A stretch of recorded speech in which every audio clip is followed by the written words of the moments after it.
Hello and welcome to Teacher Inspiration Station. So in today's video, I want to talk about extracurriculars for the non-athletic teacher. Now, I want to preface this first by saying that I know that you do not have to be athletic or particularly good at a certain sport in order to be able to coach it. I understand that. But I do think you should have a basic understanding of the sport. And I don't know what it is, but I don't understand sports. So I enjoy watching them. I enjoy watching basketball and hockey and track and field. But there's some sports I just don't really fully understand. For example, soccer. I understand the basic concept of the ball goes into the net, they get a point, but there's so many little rules, like players have to be like front players, and then there's lines, certain lines, and you can't pass this line, and that, like, I don't really fully understand. And I actually coached, I use the term loosely, I coached soccer about 4 years ago, and I did it for a couple of years, but I felt so incompetent. Like, it was me and two other teachers, and I basically, they ran the show, and I was just there.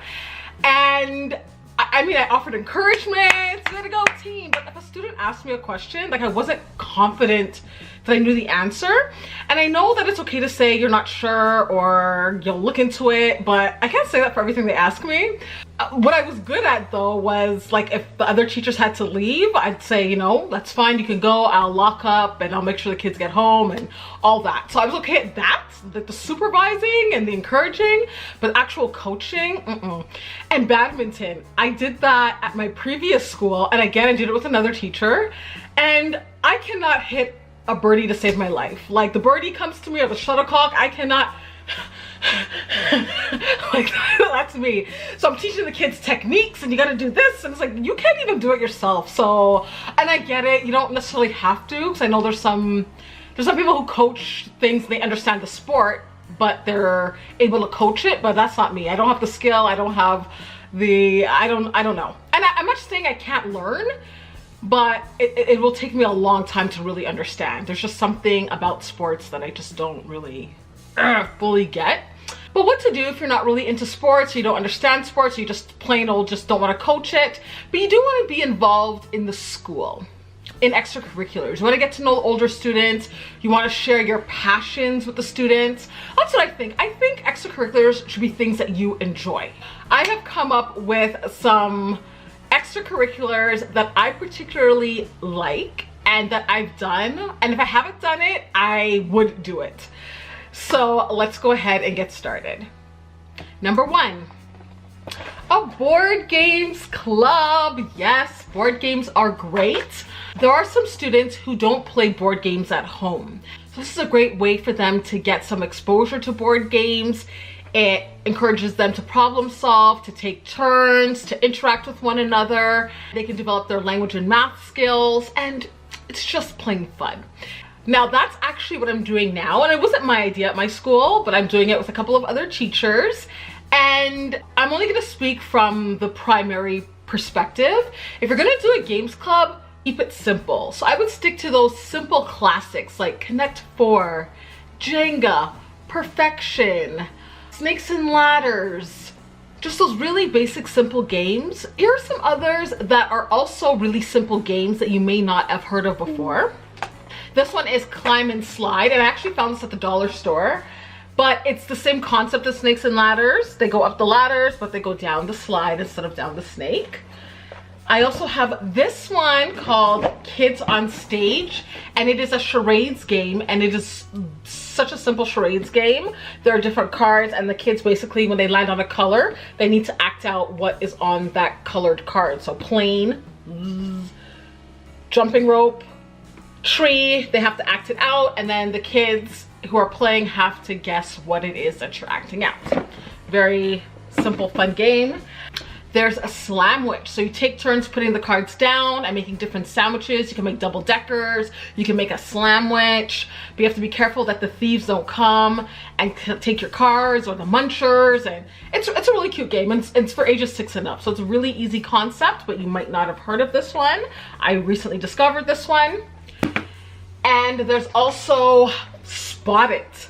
where 2 players flip cards. There's probably variations to this game, but this is the way I play it. You divide the deck in half, and then you take turns flipping the cards, and then you have to find what the match is. Whoever finds the match first says spot it, and if you say spot it first, then you get to keep the cards. The one who has the most cards at the end wins. Like this one, like what's the same? What is the same? I'm gonna try and figure it out. Oh, spot it! So it's the sun. They both have a sun, and all of the cards have a match to them.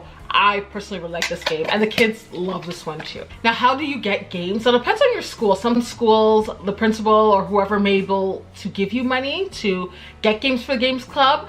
You can ask for our parents to donate games. You can go to the thrift store and get games from there.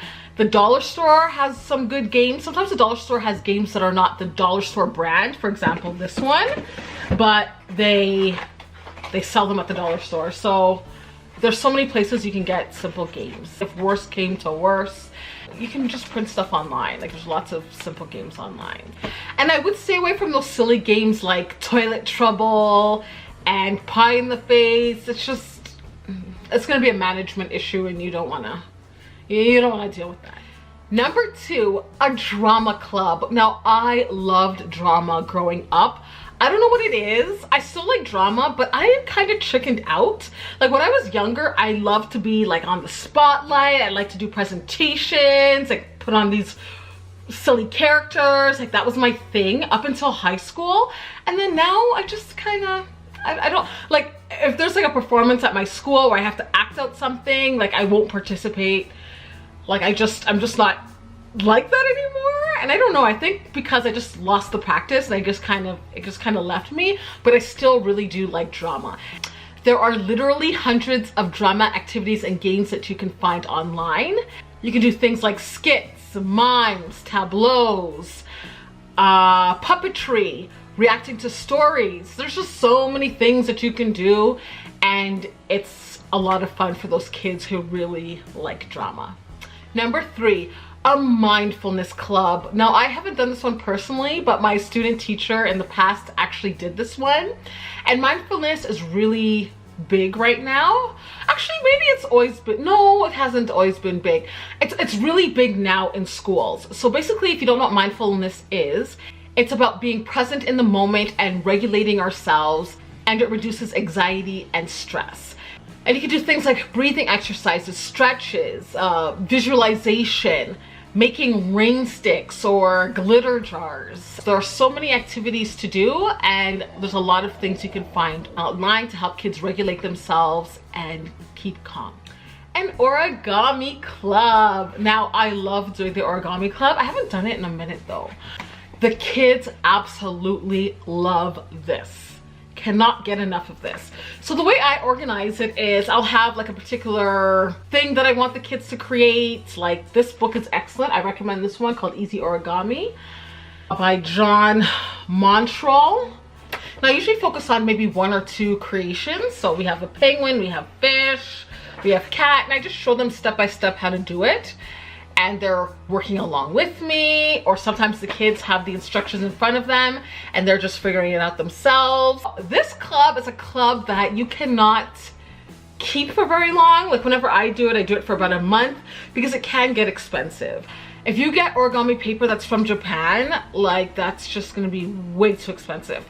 And sometimes I make the paper out of newsprint, like I'll make squares. Not the best paper, but sometimes I have to do that. Sometimes the dollar store will have paper that you can use. So this, whenever I see this at the dollar store, I grab a couple packages because whenever I do the origami club, I have it because they don't always have it at my dollar store.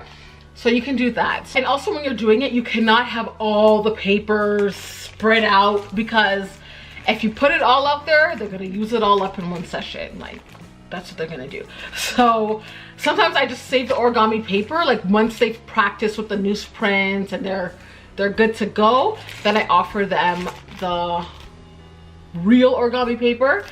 They can decorate it too. Like kids, they like for the penguin, like they'll add some eyes and they'll color it in. So the origami club is not just folding, but also decorating what they made. So this is a really great one. Last but not least, a spelling bee club. Now we have a spelling bee of Canada, And the kids who participated in our spelling bee club, it was for them to be able to go to the spelling bee competition. You don't have to do that. You can do it where it's like a school-wide one or just basically a club-wide one. You can coach the kids, give them a set of words, and on the last day you can maybe invite the parents in, and then you just hold your own spelling bee competition within the club. There's so many avenues you can take with this one. There's a lot of activities online on different spelling drills and games that you can do to help prepare the kids. Builds their vocabulary and helps them with their spelling, so can't go wrong with that. That's it for today's video. Thank you so much for watching. Please go ahead and hit that subscribe button and thumb up the video if you enjoyed it, and I'll see you all in my next video. Bye bye.